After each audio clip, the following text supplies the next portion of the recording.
All right, Chagiga, I'm going to actually combine Chaf Aleph and Chaf Beis, just because Chaf Aleph is quite small and both of them kind of talk about the same thing. So we are continuing the theme from yesterday about the 11 milos, or the chumras, stringencies that you have dealing with kachim versus dealing with truma. So we start off by expounding on the first one. What's the first mila? Which is that if I have one kli inside of another, then basically you're allowed to immerse when it comes to truma. You can immerse one kli inside of another to make it tahar. By kachim you can't. So the question is, why can't you by kachim? We have machlokes, Rav Ila and Rava. Rav Ila says it's because of a chatzitza.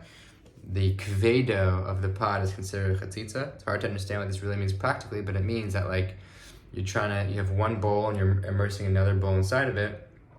The outside pot is sort of blocking the inside pot from getting fully immersed, and so that's why the inside pot is not going to be tohar.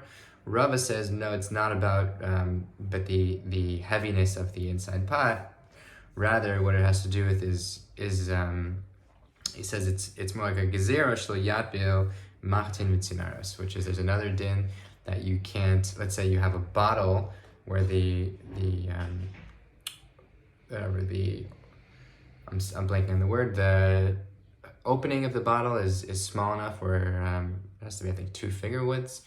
If it's not that, if it's smaller than that, then whatever is inside the bottle is not going to become tohar. So let's say you dip a bottle with like little needles inside of it, like spindler's needles, which you would normally use for cooking, then those are not going to become tohar. So in order to prevent that situation, so we say that you just in general not allowed to dip 2 vessels one inside the other. That's the machlokes Rava and Rav Ila. What's the nafkamina? Is let's say there's a basket that's filled with vessels. So according to Rav Ila, who says it has to do with the heaviness of the inside vessel, so you can't do so. According to Rava, you can do so just because it's not even close to to that size of an opening. Then we go back and forth a lot here. We say, hold on a second. If it's really a concern that that we're worried, let's say, if it's really concerned that the inside is not going to become tohar, so then why do we allow it for truma? And we say no, because it's a chaver who's doing it, who's a guy who knows halacha very well. But if it's a guy who knows halacha very well, then why can't you do so for kachim? So we say, well, in Am Haaretz we'll see him and copy what he's doing, and we say, well, if an Am Haaretz sees someone doing this for kachim, then why are we not worried that he's going to do the same thing by truma? So we say no, because by truma, an Am Haaretz could could give truma to his own friend who's an Am Haaretz Kohen, but when it comes to kachim, he has to go to the Beis HaMikdash specifically. He can't go to like a side Kohen, and we really want to be careful about pushing away Am Haaretz. This is a very interesting din that is discussed in this Gemara, this concept of Eva, which is like, we really, like if we push these guys away too much, then they're gonna create their own religion entirely, and we really don't want that. So we have a statement by Rabbi Yossi who says that there are a few things, also accepting the testimony of Amei Haaretz, which normally we would not do, and also things like believing the tahara of wine and oil.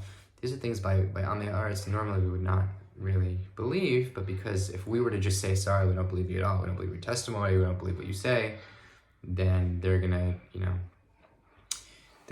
raise the proverbial middle finger and walk away, and we really don't want that. So for Achdus reasons and for Eva reasons, we listen to them, which I think is very powerful because it shows that we do concede on occasion some aspects of halacha in order to keep the unity between the Yidden. Powerful idea. So then we just sort of finish up some smaller details. We say, number one, why are we not worried that that someone is going to borrow this kli from the Am Haaretz and use that, in which case you're using something that's aser. So the Gemara says, well, the case we're dealing with here is after you borrow from an Am Haaretz, you dip it before you actually use it. And then we say, well, is it true that we don't believe in Amei Haaretz when it comes to Tevila? That why does he have to tip?